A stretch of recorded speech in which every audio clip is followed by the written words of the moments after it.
Hello everyone. आज successive differentiation का ये वीडियो नंबर 2 है और इस वीडियो में बाकी जो बचे हुए फंक्शन हैं उनका हम लोग nth डेरिवेटिव निकालेंगे। इससे जो प्रीवियस वीडियो था उसमें हम लोग बहुत सारे जो कुछ स्पेशल फंक्शन थे जिसका nth डेरिवेटिव हम लोग निकाले थे और उसको एज ए फार्मूला हम लोग ट्रीट करेंगे क्वेश्चन सॉल्व करने के दौरान। तो कुछ बचा हुआ फंक्शन है जिसका आज हम लोग nth डेरिवेटिव निकालेंगे। तो जो फर्स्ट फंक्शन है वो है y is equal to e to the power e x into sine b x plus c. हमको इसका nth डेरिवेटिव निकालना है। तो सबसे पहले क्या करेंगे, इसको सक्सेसिवली डिफ्रेंशिएट करके हम लोग इसका पैटर्न खोजेंगे और फिर इसका nth डेरिवेटिव हम लोग निकालेंगे, जैसा कि हम लोग पिछले वाले वीडियो में भी बहुत सारे क्वेश्चन में ये अप्लाई किए थे ये मेथड।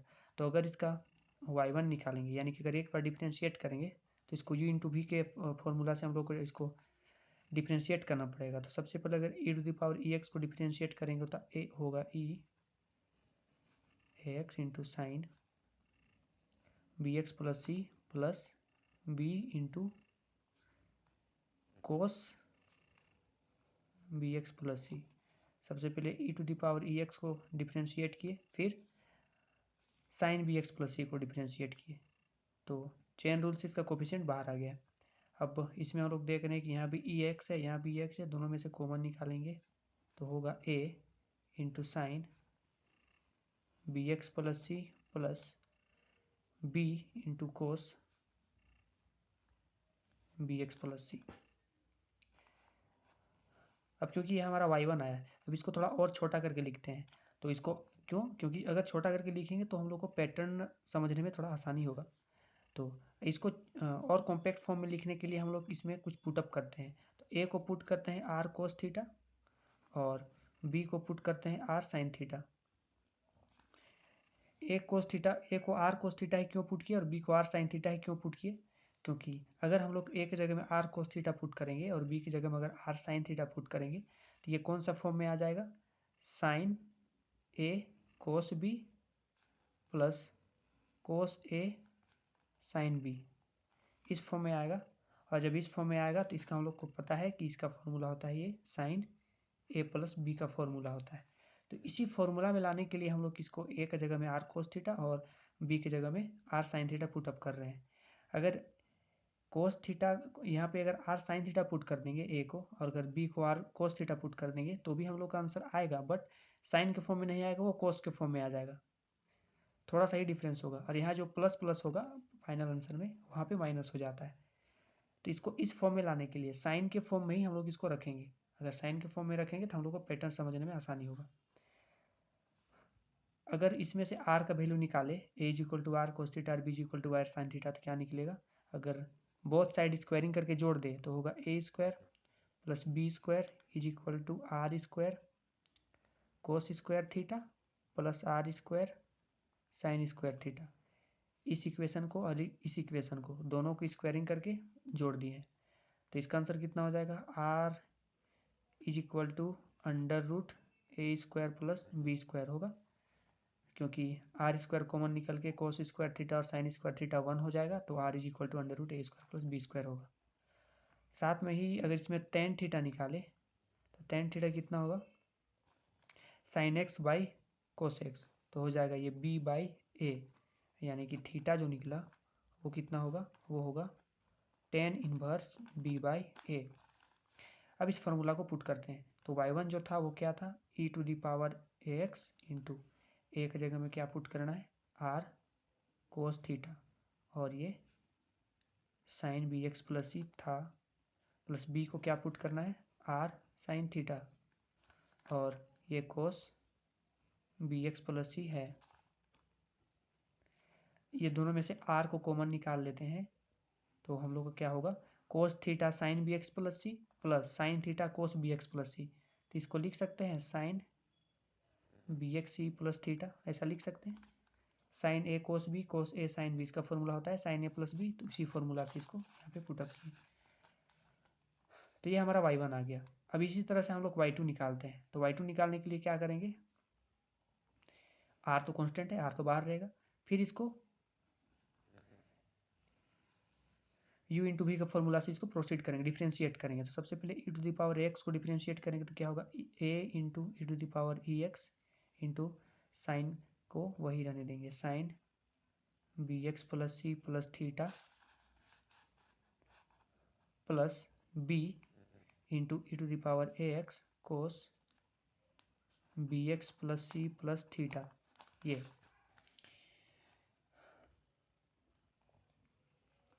फिर से यहाँ पे ई एक्स है और यहाँ पे ई एक्स है, दोनों में से ई एक्स कॉमन निकालेंगे तो क्या हो जाएगा आर, और यहाँ पे ए और बी अगर दोनों का जगह में, ए का जगह में आर कोस थीटा और बी की जगह में आर साइन थीटा पुटअप करें तो क्या होगा, ये होगा ई एक्स, दोनों में से कॉमन निकालें और ए को क्या पुट करेंगे आर कोस थीटा, और ये sine b x plus c plus theta तो है ही, b x plus c plus theta plus b को क्या पुटअप करना है r sine theta into cos b x plus c plus theta. या अब यहाँ भी आर है, यहाँ भी आर है, दोनों में से अगर आर कॉमन निकालेंगे तो क्या हो जाएगा आर स्क्वायर हो जाएगा into e to the power e x cos theta sine b x plus c plus theta और sine theta cos b x plus c plus theta. फिर से ये साइन, यहाँ पे sine a cos b cos a sine b इस form में आया है तो इसको क्या लिख सकते हैं sine b x plus c plus two theta, क्योंकि ये पहले से ही था, इसमें और एक थीटा जोड़ेंगे तो टू थीटा हो जाएगा। अब हम लोग पैटर्न समझने का कोशिश करते हैं। अगर एक बार डिफ्रेंशिएट किए, यहाँ पे है, अगर इसको एक बार डिफ्रेंशिएट किए हैं तो आर का पावर 1 था और यहाँ पे e to the power e x था, sine b x plus c plus theta था। 2 टाइम डिफ्रेंशिएट किए तो आर का पावर 2 है, e to the power e x है, sine b x plus c plus two theta है। मतलब कि अगर nth टाइम डिफ्रेंशिएट करेंगे तो क्योंकि एक बार डिफ्रेंशिएट करने से आर का पावर 1 था, 2 बार डिफ्रेंशिएट करने से आर का पावर 2 था, तो n बार डिफ्रेंशिएट करेंगे तो आर का पावर n हो जाएगा। फिर एक बार डिफ्रेंशिएट किए तो e to the power e x था, 2 बार किए तो भी e to the power e x था, तो n टाइम करेंगे तो भी e to the power e x रहेगा। ठीक, अब एक टाइम डिफ्रेंशिएट कर रहे हैं तो sine b x plus c plus theta था, और अगर 2 बार डिफ्रेंशिएट कर रहे हैं तो sine b x plus c plus two theta हो जा रहा था। तो n टाइम डिफ्रेंशिएट करेंगे तो क्या होगा sine b x plus c plus n theta हो जाएगा, क्योंकि 2 टाइम डिफ्रेंशिएट कर रहे हैं तो टू थीटा हो रहा था, एक टाइम डिफ्रेंशिएट कर रहे हैं तो 1 थीटा हो रहा था, तो n टाइम डिफ्रेंशिएट करेंगे तो n थीटा हो जाएगा। अगर इसको सबका वैल्यू पुट करेंगे तो r क्या था हमारा, r था ए स्क्वायर प्लस बी स्क्वायर का पावर 1/2, अंडर रूट को 1/2 बोल सकते हैं। तो r का जगह में क्या पुट करेंगे a square plus b square का पावर n/2 हो जाएगा, क्योंकि ये पहले से ही n है, into e to the power e x into sine b x plus c plus n, और थीटा, थीटा को क्या, थीटा हम लोग का क्या निकला था, थीटा निकला था tan inverse b by a, तो इसमें भी पुटअप कर देंगे tan inverse b by a. ये हुआ nth डेरिवेटिव किसके लिए, y is equal to e to the power a x into sine b x plus c के लिए इसका जो nth डेरिवेटिव होता है वो ये होता है। सिमिलरली अगर हम लोग का क्वेश्चन रहता y is equal to e to the power e x, और अभी अगर साइन का जगह में रह जाता cos b x plus c, तो इसका भी जो nth डेरिवेटिव होगा वो सेम यही होगा, बस साइन के जगह में कोस हो जाएगा, तो इसका भी क्या हो जाएगा nth derivative a square plus b square का power n/2 into e to the power a x into cos b x plus c plus n tan inverse b by a, ये हो जाएगा, बस साइन के जगह में कोस आ गया। जैसे अगर हम लोग एक क्वेश्चन ले यहाँ पे y is equal to e to the power 2x into sine x cos x, अगर ये हम लोग का क्वेश्चन है, हमको इसका nth डेरिवेटिव चाहिए, तो सबसे पहले इसको क्या करते हैं, इसको इस फॉर्म में लाने का कोशिश करते हैं, e to the power a x into sine या फिर cos b x plus c, यहाँ पे साइन भी हो सकता है कोस भी हो सकता है, दोनों का nth डेरिवेटिव हम लोग निकालना सीख चुके हैं। तो अगर इसमें 2 से मल्टीप्लाई डिवाइड कर दें तो क्या होगा e⁻²x into 2 sign x cos x. अब इसको हम लोग लिख सकते हैं साइन 2 थीटा, तो y इक्वल टू हो जाएगा 1/2 into e⁻²x into sine 2x, ये हो जाएगा। अब इसका nth डेरिवेटिव निकालेंगे तो क्या होगा 1/2 तो कांस्टेंट है।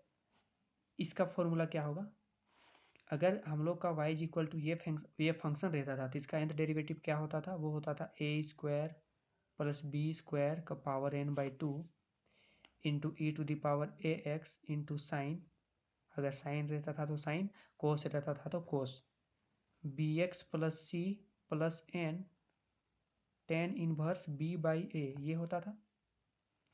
यही फॉर्मूला को यहाँ पर अप्लाई करते हैं तो क्या हो जाएगा a², a की जगह में क्या है 2 का स्क्वायर, प्लस b² b की जगह में क्या है 2 का स्क्वायर, इसका पावर n/2 इंटू e⁻ax रहता था तो यहाँ पे क्या होगा 2x हो जाएगा, साइन bx प्लस c यानी कि 2x, c का तो वैल्यू तो 0 है यहाँ पे, plus n tan inverse b/a, b का भी वैल्यू 2 है और a का भी वैल्यू 2 है, तो b/a कितना हो जाएगा 1 हो जाएगा।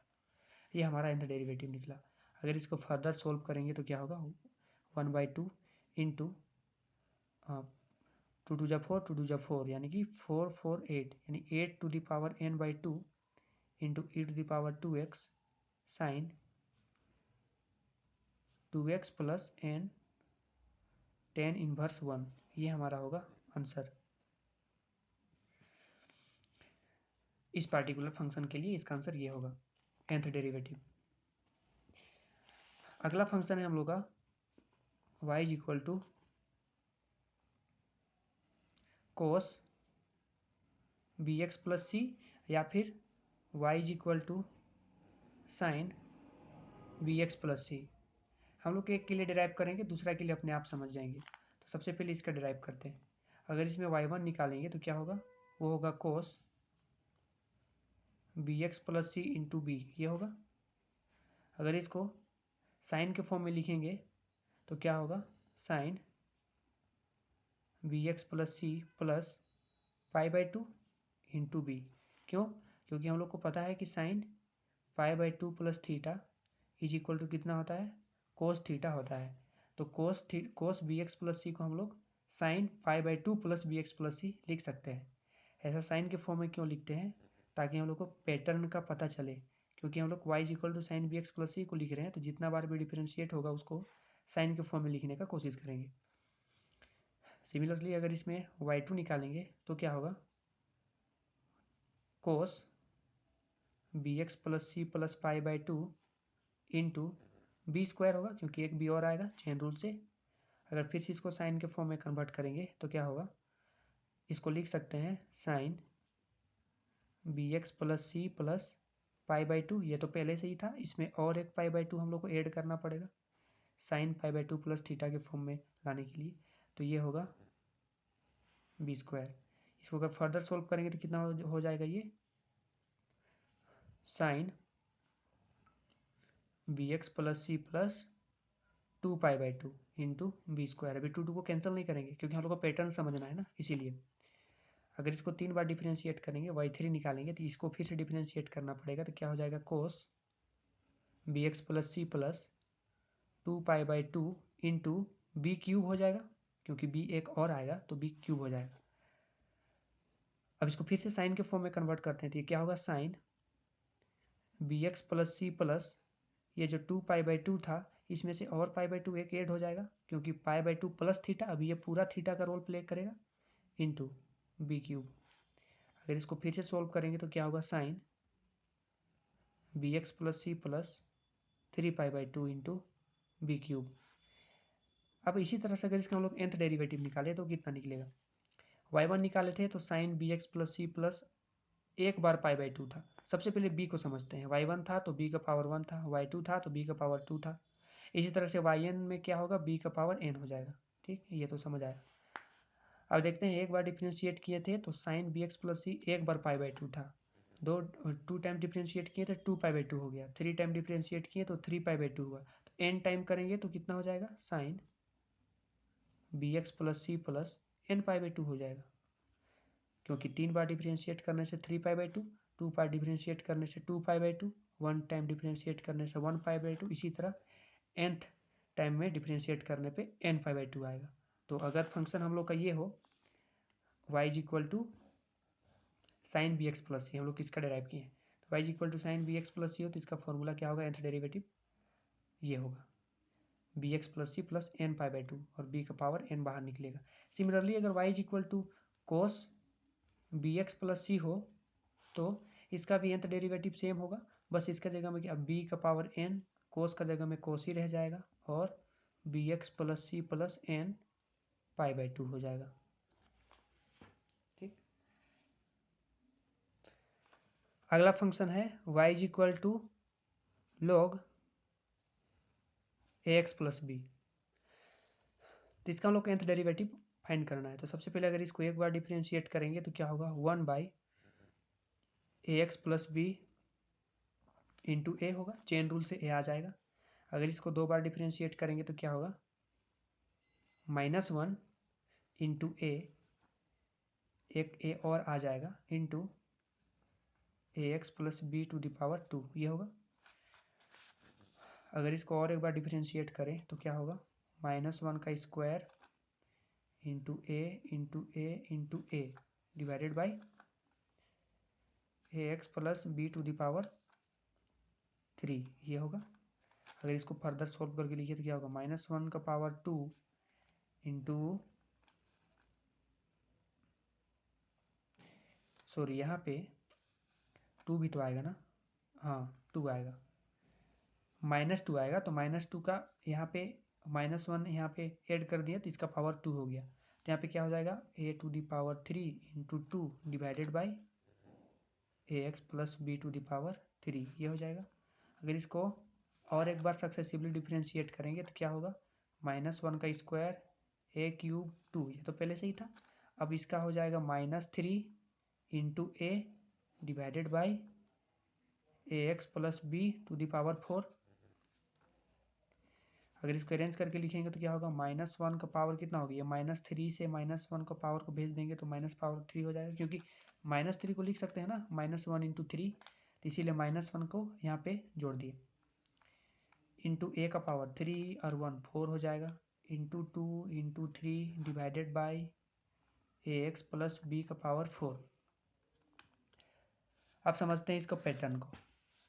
अगर 1 था तो ए का पावर 1 था, 2 टाइम डिफ्रेंशिएट किए तो ए का पावर 2 हो गया, 3 टाइम डिफ्रेंशिएट किए तो ए का पावर 3 हो गया, 4 टाइम डिफ्रेंशिएट किए तो ए का पावर 4 हो गया, यहाँ पे दिख रहा है। तो अगर nth टाइम डिफ्रेंशिएट करेंगे तो क्या होगा, ए का पावर n हो जाएगा। ठीक, अब एक बार डिफ्रेंशिएट किए हैं तो -1 का पावर 0 था, इसको लिख सकते हैं ना -1 का पावर 0, तो वो तो 1 ही हो जाएगा। तो एक बार डिफ्रेंशिएट किए हैं तो -1 का पावर 0 है, 2 टाइम डिफ्रेंशिएट किए हैं तो -1 का पावर 1 है, 3 टाइम डिफ्रेंशिएट किए हैं तो -1 का पावर 2 है, 4 टाइम किए हैं तो -1 का पावर 3 है। मतलब कि -1 का पावर एक कम आ रहा है, 4 टाइम में 3 आ रहा है, 3 टाइम में 2 आ रहा है, 2 टाइम में 1 आ रहा है, तो n टाइम में कितना होगा, n-1 होगा। ठीक, अब यहाँ पे देखते हैं, एक बार डिफरेंशिएट किए तो ए एक्स प्लस बी का पावर 1 था, 2 टाइम में पावर 2 हो गया, 3 टाइम में पावर 3 हो गया, 4 टाइम में पावर 4 हो गया, तो n टाइम में क्या होगा, ए एक्स प्लस बी का पावर n हो जाएगा। अब इसका 2 और 3 का बात करते हैं। देखिए 3 बार डिफ्रेंशिएट किए हैं तो 2 तक गया है, 4 टाइम डिफ्रेंशिएट किए हैं तो 2 इंटू 3 तक गया है, यानी कि 4 टाइम में 3 तक में जाके रुक गया। अगर इसको 5 टाइम डिफ्रेंशिएट करते तो 2 इंटू 3 इंटू 4 तक होता। तो इसी तरह से n टाइम डिफ्रेंशिएट करेंगे तो क्या होगा, 2 इंटू 3 इंटू 4 इंटू 5 करते करते कहाँ तक जाएगा, इसमें से एक कम तक जाएगा, क्योंकि 4 था तो 3 तक ही गया था, 3 था तो 2 तक ही गया था। इसी तरह n है तो इसमें से एक कम तक जाके रुक जाएगा ये। अब अगर इसको अरेंज करके लिखें तो क्या होगा, -1 का power n-1 into a to the power n, और इसको क्या लिख सकते हैं, इसको लिख सकते हैं n-1 का factorial divided by a x plus b का पावर n, क्योंकि n-1 का अगर फैक्टोरियल करेंगे तो क्या निकलता है, n-1 इंटू n इंटू, इसमें से एक घटाते जा रहे हैं तो n-2 n-3 n-4 n-5 करते करते कहाँ तक जाएगा, घटते घटते 3 2 1 तक जाएगा, तो इसको n-1 फैक्टोरियल लिख सकते हैं।